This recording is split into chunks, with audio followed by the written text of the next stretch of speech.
अमित पुनेठा लेकर आया हूं देश और दुनिया भर की खबरें बिना किसी लाग लपेट के। आप बस मेरे साथ 60 मिनट तक बने रहिए आंख कान खोल के। और शुरुआत कर रहे हैं इस वक्त की सबसे बड़ी खबर के साथ। मुंबई पुलिस के पूर्व पुलिस कमिश्नर परमबीर सिंह ने महाराष्ट्र के गृहमंत्री अनिल देशमुख पर कई गंभीर आरोप लगाए हैं। उन्होंने कहा कि सचिन वाजे को गृहमंत्री अनिल देशमुख का संरक्षण था और उन्होंने वाजे से हर महीने 100 करोड़ रुपए इकट्ठा करने के लिए कहा था। इन सब शिकायतों को लेकर परमबीर सिंह ने मुख्यमंत्री उद्धव ठाकरे को एक पत्र लिखा है। इंडिया न्यूज के हाथ वो पत्र लगा है जिसमें परमबीर सिंह ने कई गंभीर आरोप लगाए हैं। इस लेटर में लिखा है कि मेरे यानी कि पूर्व कमिश्नर के परमबीर सिंह के ट्रांसफर को लेकर गृहमंत्री अनिल देशमुख का बयान गैर कानूनी और गलत है। उन्होंने आगे लिखा कि 32 साल तक पुलिस को सेवा देने वाले अफसर होने के नाते मैं आपको कुछ जानकारी देना चाहता हूं। एंटीलिया केस के सिलसिले में मैं आपके सरकारी आवास वर्षा पर आपसे मिला था। ये उद्धव ठाकरे को वो लिखते हुए बता रहे हैं। फिर आगे लिखते हैं परमबीर सिंह कि मैंने आपको गृहमंत्री अनिल देशमुख के गलत और गैर कानूनी कामों के बारे में बताया था। मैंने सारी जानकारी उप मुख्यमंत्री अजीत पवार को भी दी थी, एनसीपी प्रमुख शरद पवार को भी ये सारी बातें यानी कि अनिल देशमुख की ये सारी हरकतें बताई थी। राज्य के कई मंत्रियों को देशमुख के बारे में पहले से ही पता था। सचिन वाजे को अनिल देशमुख ने कई बार अपने सरकारी आवास पर बुलाया। देशमुख ने वाजे को फंड इकट्ठा करने को कहा। फरवरी के बाद कई बार अनिल देशमुख की मुलाकात हुई। इस मुलाकात के दौरान देशमुख के सेक्रेटरी भी लगातार मौजूद रहते थे। देशमुख ने कहा कि उन्हें 100 करोड़ रुपए हर महीने इकट्ठा करने का टारगेट है, यानी कि देशमुख यहां पर हर महीने 100 करोड़ रुपए मांग रहे थे। देशमुख ने कहा कि मुंबई में 1750 बार और रेस्टोरेंट हैं और अगर सबसे 2 से 3 लाख रुपए पर हेड के हिसाब से भी वसूली की जाए तो 40 से 50 करोड़ रुपए मिल जाएंगे। और फिर उसके बाद देशमुख ये कहते हैं कि जो बचा हुआ टारगेट है यानी कि बचे हुए 50 करोड़ रुपए आप दूसरे सोर्स से इकट्ठा कीजिए, लेकिन मुझे पैसा चाहिए।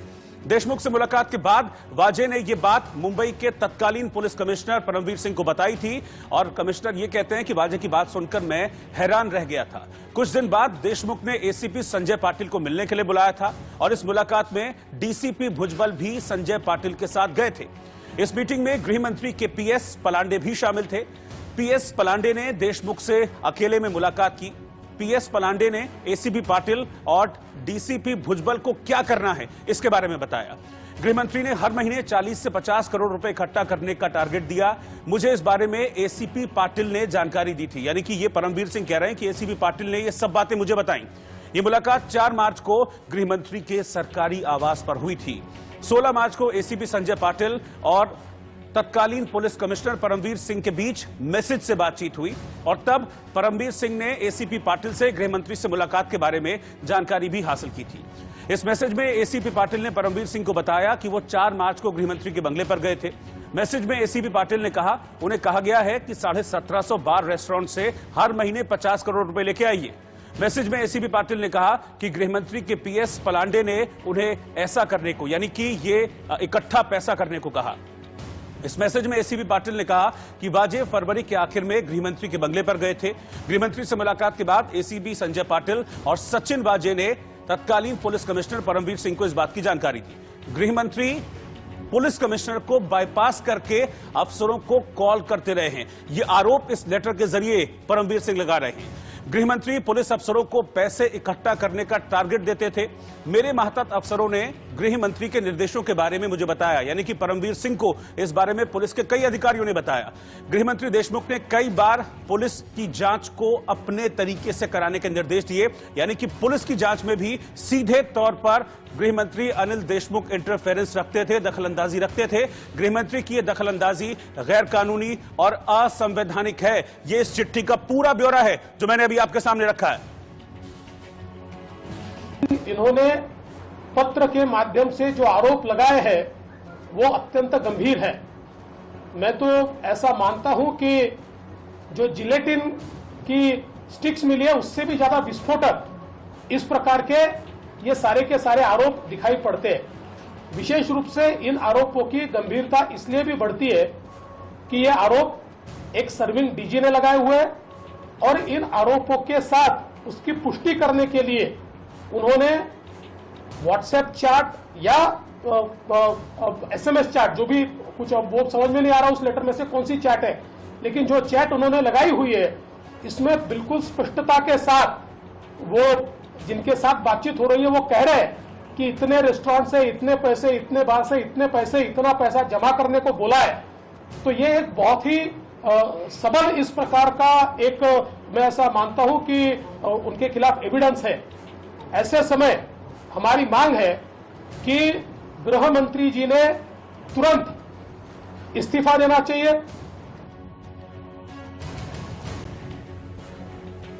एक्शन पे ज्यादा ध्यान है और इस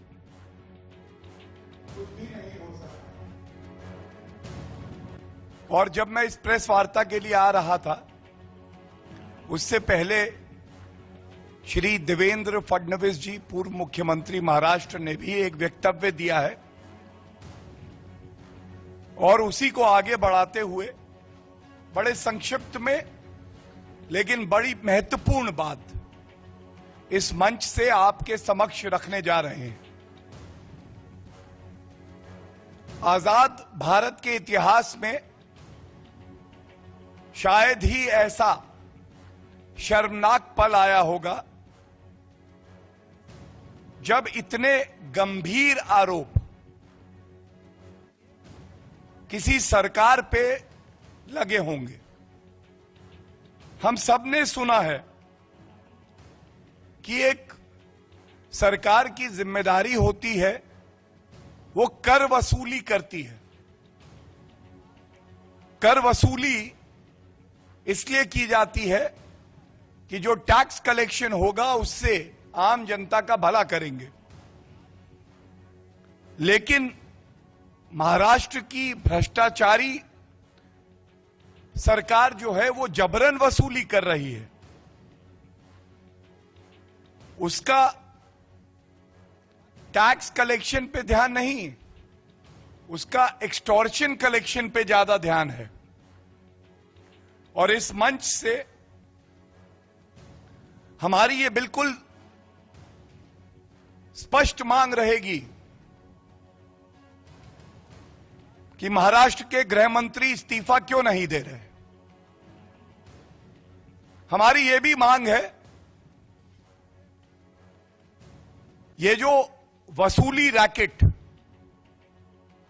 अपनी तिजोरियां भरने के लिए महाराष्ट्र की सरकार चला रही है, उस सरकार के मुख्यमंत्री उद्धव ठाकरे जी की क्या जिम्मेदारी है, वो अभी तक कुछ बोले क्यों नहीं। इस भ्रष्टाचारी सरकार को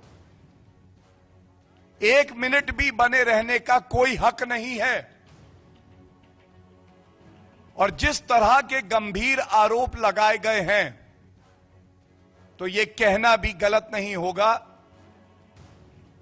एक एक मिनट इस सरकार का बना रहना लोकतंत्र का गला घोटने जैसा है। यह सरकार आज महाराष्ट्र की जनता के लिए और देश के लोकतंत्र के लिए एक खतरा बन चुकी है। यह खतरनाक सरकार है। कोविड वैक्सीन से ज्यादा खतरनाक ये एक्सटॉर्शन वायरस रैकेट है जो कि सरकार चला रही है। इसलिए हम मांग करते हैं, क्योंकि महाराष्ट्र के गृह मंत्री का नाम भी इसमें आया है, श्री अनिल देशमुख जी का, इसलिए आवश्यक है इस पूरे प्रकरण की निष्पक्ष जांच होनी चाहिए। वो केंद्र की एजेंसी भी हो सकती है और ये कोर्ट मॉनिटर्ड भी हो सकती है, लेकिन एक सरकार द्वारा अगर अपनी तिजोरियां भरने के लिए एक वसूली रैकेट चलाया जाएगा तो ये कतई महाराष्ट्र की जनता बर्दाश्त नहीं करेगी। तो सीधे तौर पर बीजेपी की प्रेस कॉन्फ्रेंस हम सुन रहे थे, जिसमें बीजेपी ने इस्तीफे की मांग की है कि अनिल देशमुख को फौरन इस्तीफा दे देना चाहिए और सरकार को भी अब सरकार चलाने का कोई भी अधिकार नहीं है। सीधे तौर पर यह हमलावर इस समय बीजेपी नजर आ रही है। मैं सीधा मुंबई चल रहा हूं, इस वक्त प्रीति सोमपुरा मेरे साथ जुड़ रही है मुंबई से। प्रीति, ये बहुत बड़ा खुलासा किया है परमवीर सिंह ने और इस चिट्ठी के जरिए एक तरह से महाराष्ट्र की राजनीति में भूचाल आ गया है, क्योंकि आरोप सीधे पुलिस के बॉस यानी कि गृह मंत्री पर लगाए हैं परमवीर सिंह ने 100 करोड़ रुपए महीना, कहीं से भी लेकर आओ ये कहते थे। जी, क्योंकि जिस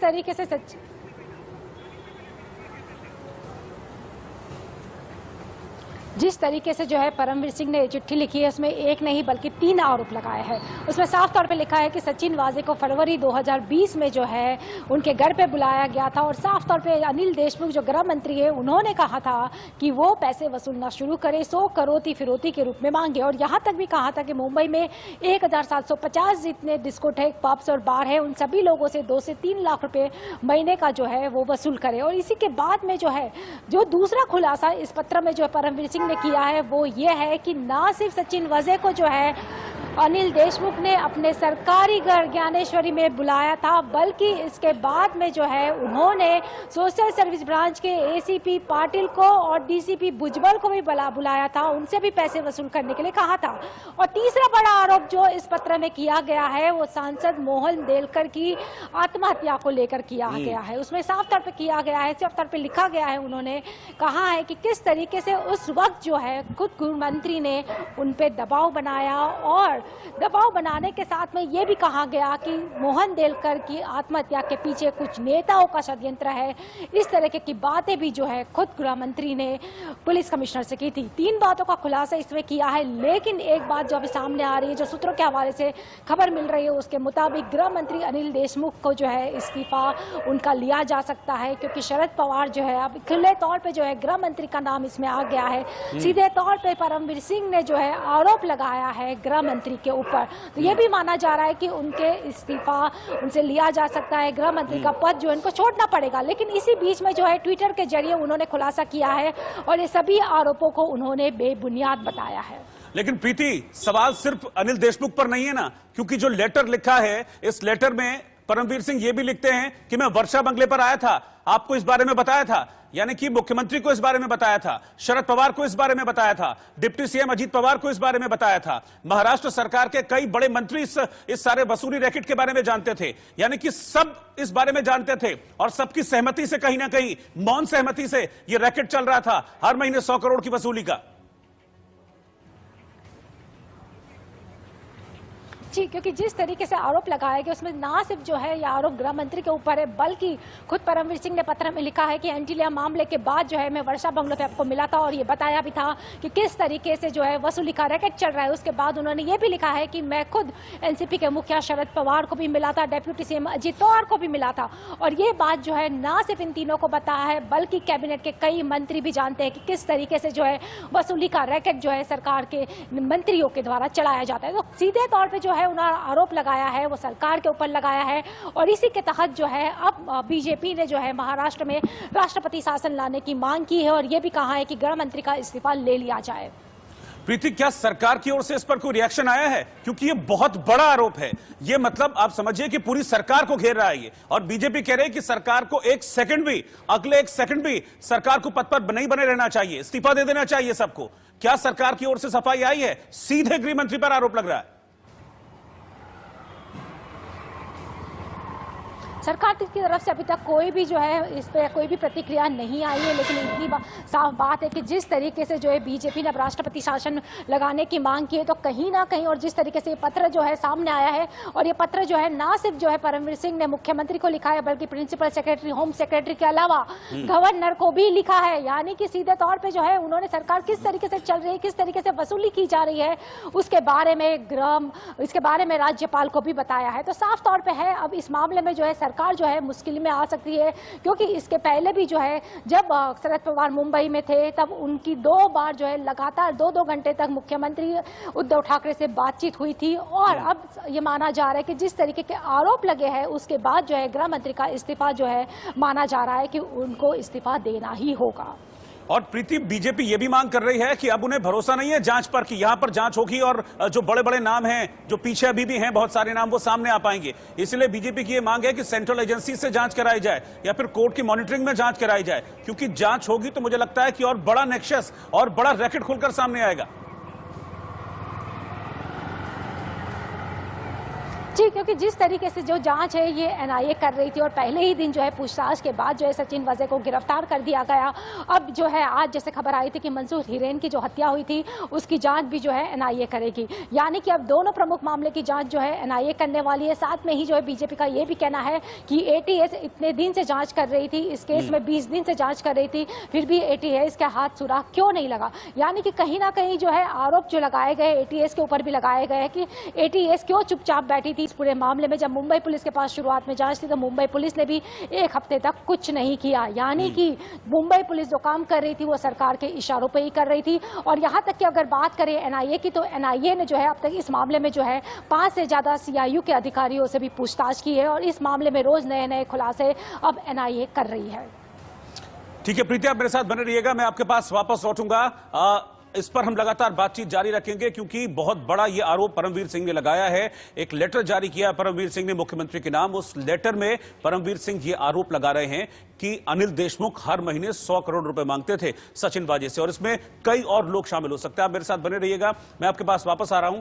आपको यह बता दें कि वसूली के इन आरोपों के बाद अनिल देशमुख की ओर से सफाई आई है, क्योंकि परमवीर सिंह ने आरोप लगाए थे जिसके बाद ये सफाई आई है। और सफाई में वो कह रहे हैं कि अनिल देशमुख ने कहा कि परमवीर सिंह के सारे आरोप गलत हैं, एंटीलिया केस में खुद को बचाने के लिए ये आरोप लगाए जा रहे हैं। मंसूर हिरेन की हत्या से भी परमवीर के तार जुड़ रहे थे और इसीलिए मुझे निशाना बनाया जा रहा है, मेरे ऊपर बेवजह के आरोप लगाए जा रहे हैं। यह सफाई आई है महाराष्ट्र के गृह मंत्री अनिल देशमुख की तरफ से। मैं एक बार फिर से प्रीति के पास चलूंगा। प्रीति लगातार हमारे पास साथ बनी हुई है।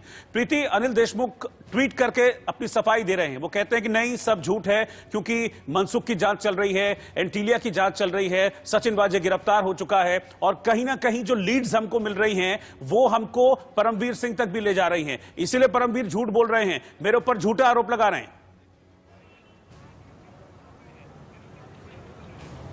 जी, क्योंकि जिस तरीके से जो है जो पत्र सामने आया जो परमवीर सिंह ने लिखा है उसके तुरंत ही कुछ मिनटों के बाद ही जो है गृह मंत्री के द्वारा ट्वीट के जरिए सफाई दी गई कि मेरे ऊपर लगाए गए सभी आरोप जो है बेबुनियाद है। अब कहीं ना कहीं जब गृह मंत्री के ऊपर आरोप लग रहे हैं तो अपने आप को जो है वो पाक साफ करने की कोशिश कर रहे हैं। बिल्कुल जाहिर सी बात है, खुद को बचाने की कोशिश इस मामले में की जा रही है। लेकिन एक बहुत बड़ा सवाल यहां पर खड़ा होता है कि सरकार अब तक चुप क्यों है। ये सीधे तौर पर पुलिस के मुखिया पर आरोप लग रहे हैं, गृह मंत्री पर आरोप लग रहे हैं और सरकार की ओर से किसी भी तरह का स्पष्टीकरण ना आना, सफाई ना आना, ये अपने आप में बहुत सारे सवाल खड़े करता है। प्रीति जी, क्योंकि जिस तरीके से जो है सरकार की ओर से कोई भी प्रतिक्रिया नहीं आई। अगर बात करें कांग्रेस की तो कांग्रेस का कहना है कि पूरा मामला जो है शिवसेना और जो है एनसीपी के बीच का है, क्योंकि शिवसेना ने ही जो है सचिन वाजे की फिर से नियुक्त की थी और जो गृह मंत्री जिसके ऊपर आरोप लगाए गए हैं वो जो है एनसीपी से है। तो ये पूरा मामला जो है शिवसेना और एनसीपी के बीच में है, इसीलिए कांग्रेस जो है अब इसके ऊपर कोई भी प्रतिक्रिया नहीं दे रही है। अगर बात करें उद्धव ठाकरे की तो उद्धव ठाकरे का ये कहना है कि वो फिलहाल जो है क्वारंटीन में है, क्योंकि आदित्य ठाकरे जो है आज कोविड पॉजिटिव पाए गए है तो उनका भी टेस्टिंग किया गया है। तो जब तक उनका नेगेटिव टेस्टिंग नहीं आएगा तब तक जो है वो मीडिया के सामने नहीं आएंगे। अगर बात करें शरद पवार की तो शरद पवार जो है पार्लियामेंट सेशन के लिए दिल्ली में थे और ये माना जा रहा है कि आज रात को जो है अनिल देशमुख दिल्ली जाएंगे और शरद पवार से इस बारे में बातचीत करेंगे। ठीक है प्रीति, आप नजर बनाए रखिएगा क्योंकि मुझे लगता है कि बहुत जल्दी इस मामले में बहुत सारे मेजर डेवलपमेंट्स होने वाले हैं और मुझे लगता है कि महाराष्ट्र की राजनीति शायद एकदम सिर के बल उलट जाएगी, क्योंकि जो आरोप लगे हैं गृह मंत्री पर लगे हैं और इस लेटर के जरिए यह भी खुलासा होता है कि बड़े बड़ों को इस बारे में जानकारी थी कि यह सब कुछ चल रहा है, 100 करोड़ की वसूलियां की जा रही हैं। अभी इस जानकारी के लिए बहुत बहुत शुक्रिया आपका प्रीति। और फिलहाल एक छोटे से ब्रेक के लिए रुक रहे हैं, लेकिन इस मामले में 100 करोड़ की जो मांग की जा रही है महाराष्ट्र के गृह मंत्री अनिल देशमुख की तरफ से, कोई भी डेवलपमेंट, छोटा सा भी डेवलपमेंट होगा उसको लेकर फौरन